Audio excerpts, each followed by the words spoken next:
as you can see, it's based on the art of Dragon Age Inquisition. As most of you who watch my channel would know, I have a particular love of video game art, whether it is the kind of beautiful landscapes of Skyrim or whether or not it's a simpler kind of pixel art of Owlboy. I love the different styles and looks of video games. I feel it's one of the things which sets it out from films or books. The fact that you can have so many different styles and the way they can look so beautiful as well. Minecraft, for example, up close it's just a load of blocks, but from a distance the vistas and the rolling landscapes just look so very beautiful. So I thought I'd like to do maybe once a month, maybe a bit longer, a little look through a video game art book, and we're going to start off with Dragon Age Inquisition, a game which I really love. I love the Dragon Age series. I love the lore and stories and characters involved in it. For those who don't know, it's a kind of Skyrim-esque game. A little bit different. It's more party related and it's third person, but certainly there's a Skyrim feel with the dragons and with the magic and things like that going on in the world. But it's also got its very own interesting different stories within the world.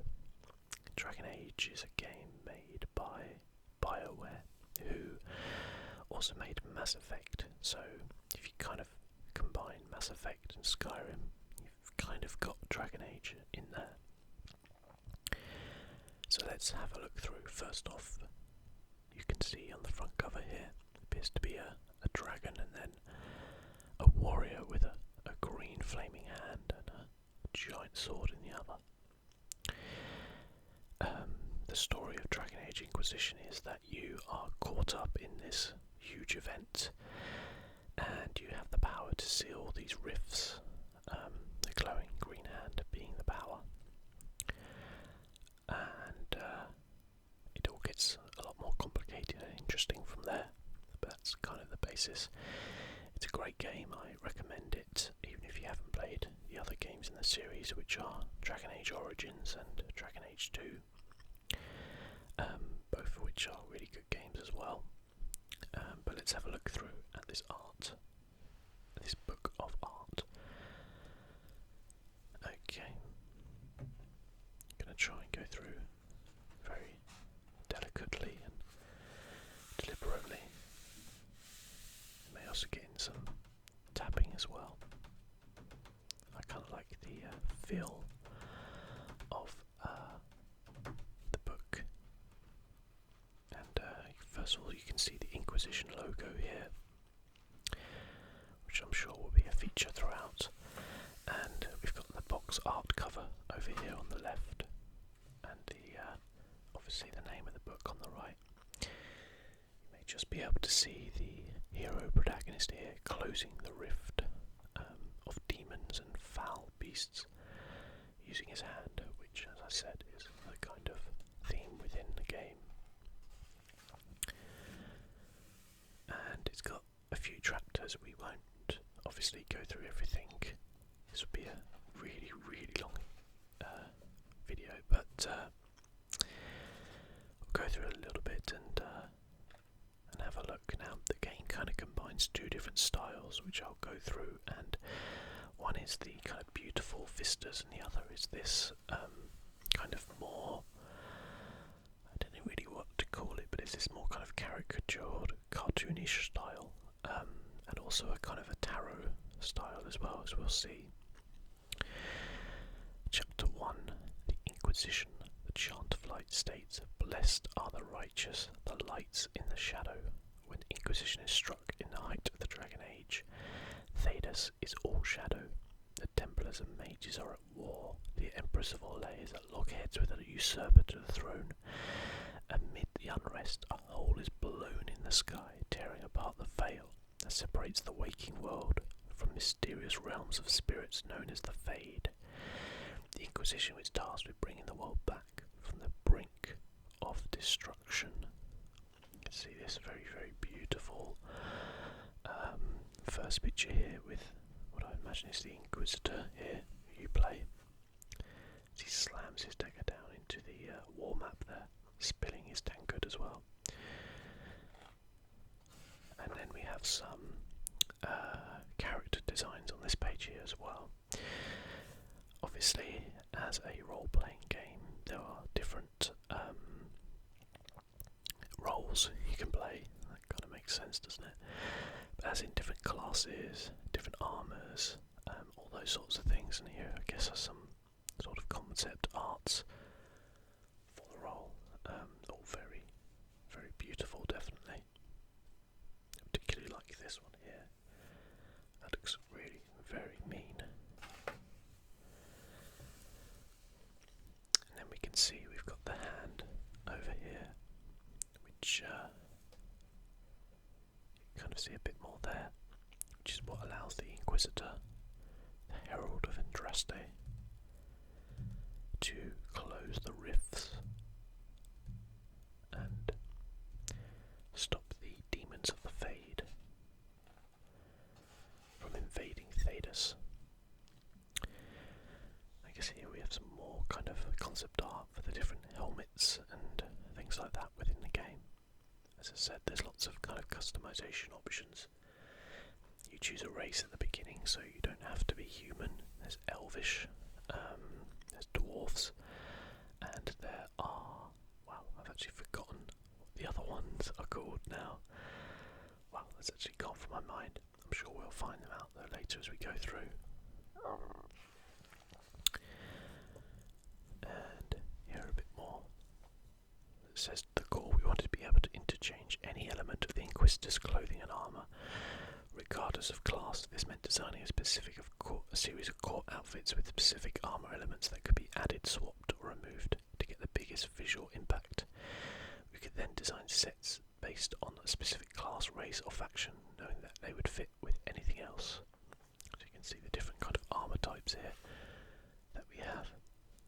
You have the kind of Inquisitor on the throne over here as well, and the fiery, some sort of fiery village and demon there. We have a kind of a rogue, an archer rogue Inquisitor as well. And so no stone left unturned throughout the game. Illustrated tarot cards represent characters, classes, game modes and enemies. They let us design with unbridled creativity and recall opportunity to develop in-world artwork. So as I said, you have this kind of tarot style reading, which tarot card style artwork which they have within the game, which is really nice actually.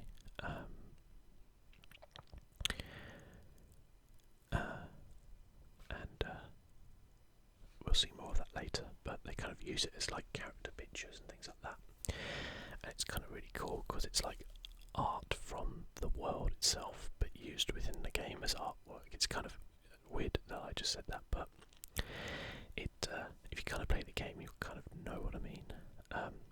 This here, when designing new armour sets, helps to have a faction, race or theme in mind. This set of armour evokes the look of a dragon. I think that's actually like might be like a pre-order bonus or something you get, because I always start off with that. Wow, and here we have, as I said, a very different style. This beautiful artwork here. I think that's a place called Skyholder, which you come to within the game. But you can kind of see very reminiscent of Skyrim here. Very, very beautiful. As you can see, the Inquisitor probably is on the horse there. Then here we have, so yeah, Skyhold. You can kind of see, I don't want to give too much away about the story, but it's quite an important part within the game. It's very cool how it links you into it. You see it, and they've got this almost like photorealistic shot here, and then these more kind of like stylized artworks as well of it.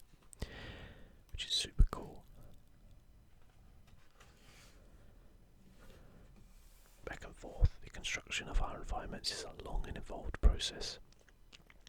Paint overlay these help to quickly explore lighting, mood and proper placement. After some discussion and quick edits, a clear idea of what a location will look like emerges. So you can kind of see that they have different stages of art within the game, or different stages of the way they do things. They might have like a quicker sketch over here and then do something a bit more elaborate to give them an idea of what they want to do within the game. All of it very, very beautiful. As I say, I love the look of this game. It's amazing. Here they have the kind of symbols they use for what is the war table. Peace tree and war table. As a living tree was a symbol of peace between two forgotten factions. Before the first stones of Skyhold's foundations were laid, the tree was cut down, slabbed and polished to serve as a massive war table. It's kind of like your map of where you go and what you want to do. It's pretty cool actually. And then they have the kind of markers, I guess, for the war table as well, which is actually like your kind of, if you see in films and movies and stuff with armies where they're kind of moved around a board, you kind of do a similar thing here to represent where you want to go to. And here we're back to this kind of stylized tarot style artwork I kind of said about before, as well as some more scenes as we go through as well. And we may recognise some characters as well as we go through. Here's some hardware you can use. As you see, everything is just lovingly detailed, and I love that. I kind of feel like this game is a little bit underrated, but it did win Game of the Year, I think, for IGN when it came out. So maybe I'm completely wrong there. Each Inquisition advisor pushes a different approach. We explored what the consequences of following each one to its conclusion would have on Skyhold's appearance. In the case of Leliana, we created props and items that reflected the Inquisition's dependence on Sky Games and subterfuge. So your actual whole place kind of evolves as you make decisions and go through, which is really, really cool. And you could be a bad guy, you could be a good guy, whatever you want. There's different banners, I guess. The faction banners bring a touch of colour to Skyhold's halls, but also serve as a reminder of just how much influence the Inquisition has earned in Thedas as it has grown. And we have some weapons here and some guards by the looks of it.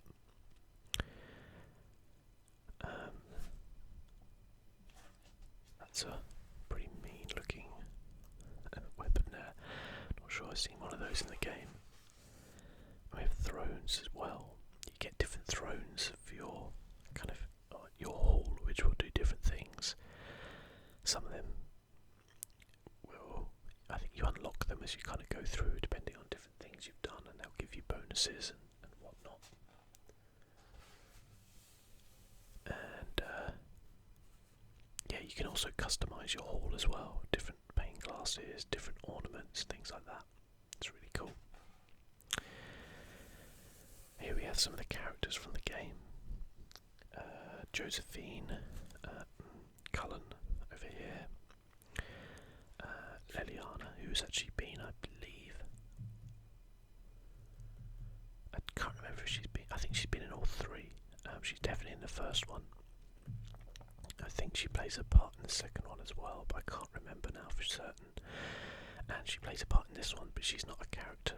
None of these three are characters you can have within your party. They all have a kind of advisory role for you. One's a kind of Josephine's the diplomat, Cullen's the kind of war general, Leliana's the spy master. Then we have some kind of, I guess, early shots in this lovely stylized kind of art of the companions you have. That's Cassandra, that's Blackwall, that's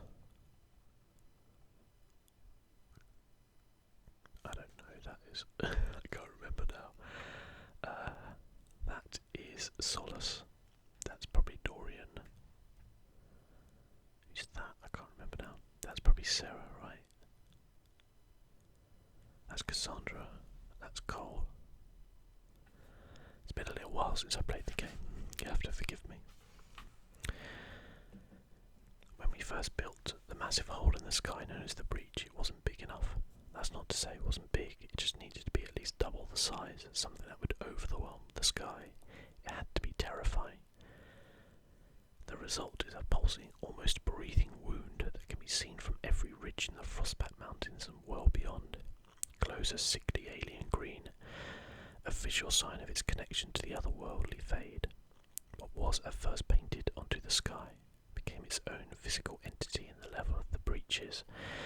At its heart, a series of concentrated rings layered in effect that brings it to life. The closer the player gets to it, the larger the breach appears, building a sense of menace as the player journeys to the epicenter of the blast. So as I said, this tear in the rift happens due to an explosion, or due to some other things, and it's visible throughout the game, so you can see it, and it's kind of nice. It gives you this reminder of what you're doing and why you're doing it. And here we can see some more kind of scenes from the game as they go through. I guess like a storyboard here as well. It's the opening kind of section to the game. Pretty cool. They have this stuff called lyrium within the game, which is kind of like a magical rock. Red lyrium came about in Dragon Age 2, and it features in this one as well. It's kind of nasty stuff. Here we have Cassandra Pendergast, who is actually, I really like Cassandra. She's very much a kind of uptight character, but she has some great one-liners, especially with Varric, one of the other characters who has been in all three of the Dragon Age as a companion. She's also a pretty kind of badass. Imagine a kind of Lydia type from Skyrim. And over here you can see the religious order, the Chantry, who are over here. There's a whole kind of religion based in the game as well. It's very cool, it's very, very detailed, and awesome. You see some more shots here. That's pretty awesome actually. And then we have a giant temple, I guess, in the mountains. That might be the Temple of Andraste from the game. I wonder. Oh, it's the Chantry in Haven, sorry. That's the thing that blows up at the beginning. That's not really a spoiler. It happens right at the beginning. I'll try not to spoil anything else though. And here we have Varric, who I mentioned. He's a dwarf. Bizarrely doesn't really have a beard. Varric was initially giving a little bit of scruff for the game. We thought it would give him a more embattled appearance. Eventually, though, we abandoned the change because it went against his character. Varric's smooth face symbolises his rejection of dwarven culture. Story reasons among the best reasons to abandon an idea. Yeah, so he doesn't have a beard, which makes him very different from the other dwarves. But it's kind of a choice of him not choosing to go down the same lines. His weapon here is a crossbow called Bianca. He can only use that weapon, I think, in the entire game, and you kind of upgrade it as you go through. It's pretty cool. He's a really funny character in the game. A fan favourite, you would say. And as I said, he's in all three of the Dragon Age games. We have more scenes with the red lyrium, I guess, kind of encompassing the temple, and then that's a lovely shot. Actually, that's a lovely picture. See how the Chantry at Haven has changed since the explosion. Here we have Solus, another character from the game. He's a kind of elf. And he kind of specialises in magic as well. Deals a lot with the Fade. He's a pretty cool character. He comes across as quite boring to begin with, but there's a lot more depth to do with him. A lot more. And here we have the kind of beautiful tears in the veil. So smaller kind of rifts appear around which you are charged with kind of closing. There's different ways around that. Imagine kind of similar, I guess, to like Oblivion gates in the Elder Scrolls game Oblivion, but you don't go through them, you just have to fight things outside them to shut them. But they kind of appear over the maps. And here we have the actual rift itself. That's a pretty cool shot. As I said, it appears in the sky throughout the game, and you can kind of see it when you're at your home base, and it just, as I said, gives you that idea of you're doing something out there that's you know why you're doing what you're doing. More pictures of the rift itself.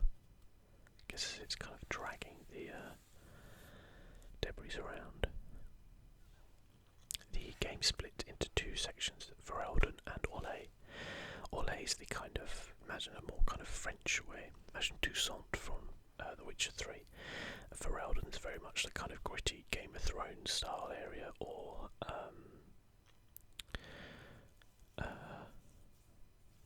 just general kind of Skyrim-esque areas, you know. Go through. I like this early kind of ideas for the rift. It looks pretty cool, actually. Here you can see the different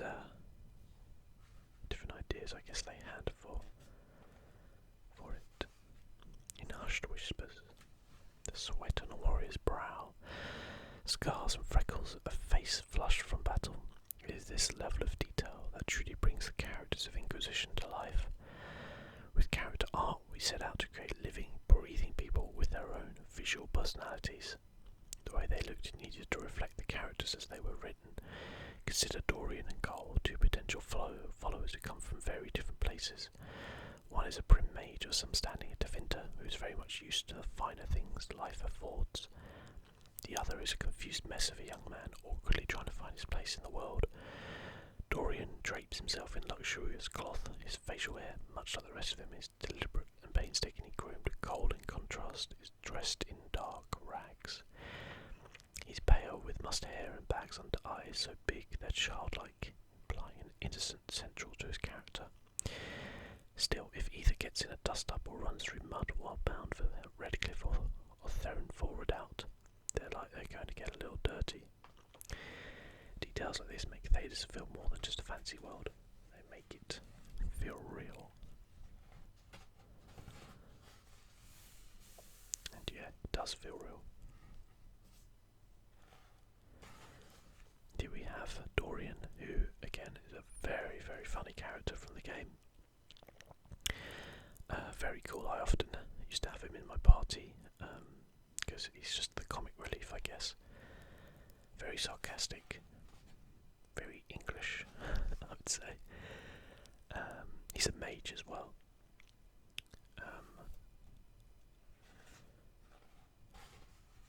And here we have a kind of more stylized artwork. And we have different kind of warriors around. The Venatori, they're from Tevinter. They're kind of considered the bad guys. Not like the bad guys in this game, but they're kind of considered a pretty bad bunch. That's a beautiful picture. I'd love to have something like that just blown up on my wall. That would look amazing. That is a castle and a half. You have some more shots of it. Kind of makes me think they could make a hell of a Game of Thrones game. That would be pretty darn awesome, actually. This is Therenfall Redoubt. And here we have some kind of like designed stained glass as well. As I said, they have a kind of religion based within the game, Andraste, and the Chant of Light. It's all very interesting, and obviously, as with some kind of religions, it's not all above board, although plenty of people believe in it, and it is, I guess, a great comfort to some.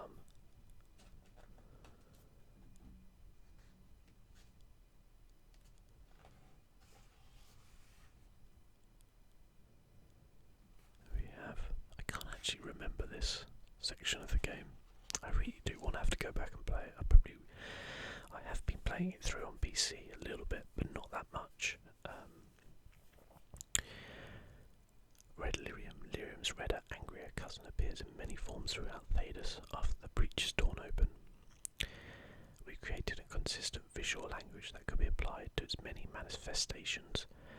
Crystal tumours grow out and are sustained by veins. Red Lyrium is insidious, and prolonged exposure can lead to infection in just about anything, from Templar supply caches to whatever statutory happens to be nearby. And as you can see, their corruption happens as well. And the Templars, who are kind of supposed to be the good guys, can turn into the bad guys. Here we have Cole, who is a kind of interesting character. You don't meet him until fairly late on, but he's a companion you have.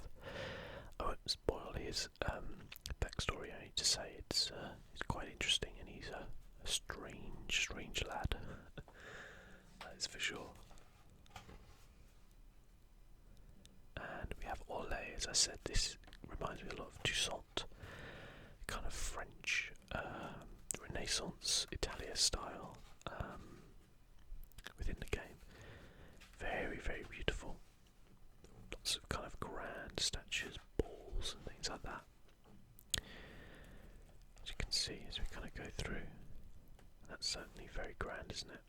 There's a scene within the game, or a section where you go to one of these big events kind of thing. They had something similar in Witcher 3 as well. I love that sort of thing. That kind of takes you out of the combat style, and it's kind of that nice break that you have. It's a really cool section within the game for sure. And we have the market square of Val Royeaux, which is the main kind of capital of Orle. Not out of place in like Assassin's Creed 2 or something like that. You can see they have a very kind of stylish, very stylish hair, that's for sure. I'm not sure how much gel you'd need to get your hair like that, but it'd be quite a bit. Intriguing upheaval. Where there is opulence, there is also tragedy. This is the great game in action, and yeah, there's lots to do with spies and things like that within the game. Lots and lots and lots. You can see the Grand Palace here. It's certainly very grand.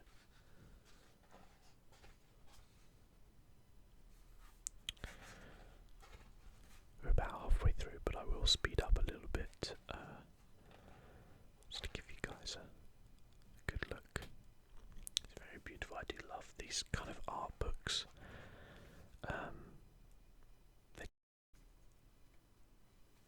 Okay, my camera stopped recording, but that's pretty much exactly how it looks within the game. Very beautiful, absolutely gorgeous.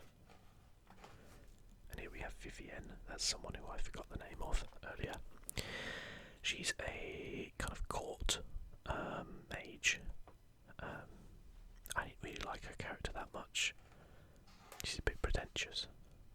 Here lies the abyss. In Inquisition, we visit the fabled Grey Warden fortress known as Adamant. By the way of a catastrophe, return to the Fade. This realm of dreamers retains the ghostly green and otherworldly landscapes from Origins, while doubling down on the spooky and abstract. So the Fade is like another dimension. It's pretty darn cool, actually. The Western approach. The game is set within different areas. They're very large large and they're absolutely open. But there are like set areas. It's not like you can go from one area to another without a loading screen or anything. But as I say, they are really large, and also really, really stunning as well. Just look amazing. As you can see, the ruins here. You can see there are dragons in the game, as the Dragon Age suggests. It's a kind of a complicated thing with the dragons. I don't really want to go into it too much, but the basic gist of it is that there are these things called Darkspawn which live underground, and they were the main protagonists in the first game, but then they kind of moved away from them in the second, and this one they're not so much there. They're kind of in the background, but they kind of live in the deep road, which the dwarves built underground to connect their fortresses, but the Darkspawn kind of took over, as it were. And you have the Grey Wardens who fight the Darkspawn. Blackwall, who character in the game, is a Grey Warden. And their kind of life oath, I guess, is to fight the Darkspawn. And they do so at a kind of terrible cost, where they drink Darkspawn blood, and that means that they can sense Darkspawn, but it also means that their life is cut short. Just before they die, they go down to the deep roads and try to kill as many Darkspawn as they can before they eventually are killed by the Darkspawn blood, which they ingest on their kind of initiation to the Grey Wardens. Also, some people just die from the initiation, so it's very strange. In the first game, you become a Grey Warden. Can't remember in the second one. I don't think you are one in the second one. Can't actually remember too much. This is kind of like the basis of the Fade, which, as I said, is this kind of demon kind of dimension. As you can see, it doesn't have quite the same physics as normal dimension. And it has all sorts of horrible creatures in it, which you have to fight, of course. In past Dragon Age titles, the lost culture of the ancient elves was relegated to ruins, relics, and historical breadcrumbs. Inquisition gave us the opportunity to explore what that culture looked like, to provide a glimpse of the glory days. So it's got this kind of elven culture as well within the game, which you can see looks really, really beautiful. Yeah, pretty stunning.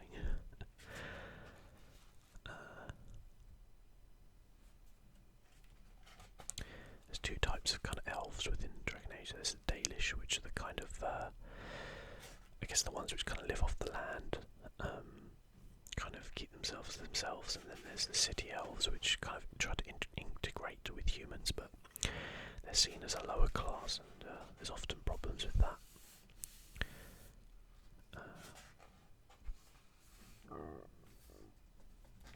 My stomach is making some weird sounds. That's a pretty magnificent sight, isn't it? Can't even remember if that's in the game now. Said it has been a while since I played it. I actually completed it on PlayStation 4, and I've been playing it through on PC. It still holds up to this day, by the way, graphically. Still very, very beautiful. We have some more elves, I guess. The Temple Keepers.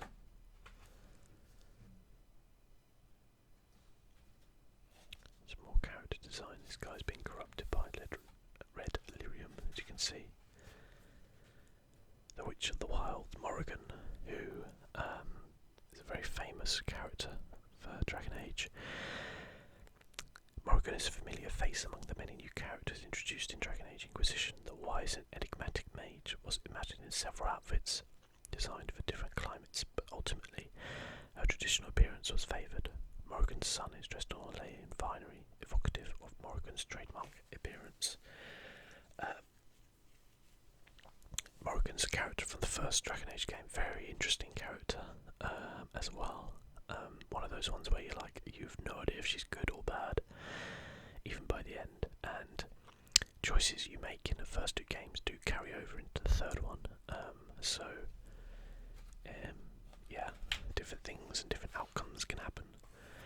The Age of Dragons. These creatures are at the top of the food chain, so they ought to look, to feel and sound like impressive apex predators that they are. No matter what quest or adventure you are pursuing, the sound of a dragon's roar should send a chill through you and become top priority. We redesigned the dragons from the ground up in Inquisition, looking at real-world predators to ground their appearance in actual animal anatomy, not autonomy. We referenced everything from prehistoric reptiles to large jungle cats, with the intent of triggering a fight or flight response in the player. And yeah, they are pretty badass, tough to beat. Here we have the bad guy from the game. Some more kind of storyboards, I guess. I get the feeling like they could have made a really cool. I mean, they did make a film actually, I believe. I think I've watched it, but I can't remember anything about it. But I get the feeling like they could make some really cool, like, book series, like comic book series out of it. Maybe they have actually. I don't know about it. The Wider World with Thedas. Dragon Age Inquisition is a portrait of an epic world writ large, but Thedas truly comes to life in the smallest details. Raw elements, rare herbs, bird scattering, and apex predators on the hunt. In any given region, entire food chains are at work with unique flora, giving creatures plenty of places to hide. So as you see, the kind of different areas in the game are really varied. And this is Iron Bull, another great character. The Gunari, that's the race I could not for the life of me remember the name of. He's a cool character though, very cool. Very, very cool. He's kind of a mercenary type guy. As we kind of get towards the end here. This guy here, he's got a funny expression on his face there. And Redcliffe, which I think features in previous games as well, but obviously looks a lot better in this version of the game, as they tend to. I think that page is, there we go. That's a beautiful picture, isn't it? I actually remember this area within the game. I think there's a dragon around these parts, if I remember rightly. Very, very beautiful. I seem to remember I did spill a little bit of water on the page here. I guess kind of stuck together a bit, but this is Sarah. Sarah's an elf. Another cool character actually, I really liked her within the game. Very kind of like childlike, but also ready with plenty of sass when needed as well. Just skipping some pages, but that's okay.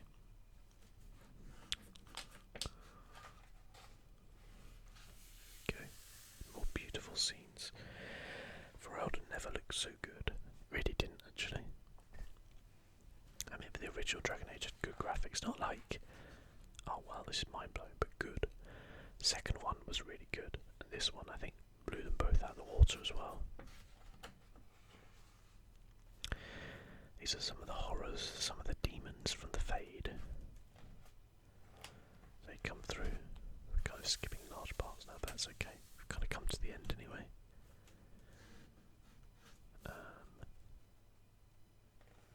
You have lots of different mounts within the game and lots of different creatures as well, which is pretty cool. More scenes, very beautiful. You don't often think like how these video games, like the artwork that goes into them, you just think what you see is what you get, but there's obviously a lot of kind of concept art which goes into games. It's nice to see that they make a book out of it and actually show you that, because it's really beautiful. Here we finish up on Iron Bull, which is, I think, very appropriate. He's a pretty cool guy. I think he's voiced by Freddie Prinze Jr. I think that's right. The same person who does James Vega in Mass Effect 3. Yeah, I'm sure of that actually. you so much for joining me on this little adventure through the art of Dragon Age Inquisition. As I say, I'd like to do maybe like a book a month. There's a few others I've got my eye on, so stay tuned for that, and thank you so much for watching as always. I'll see you guys next time.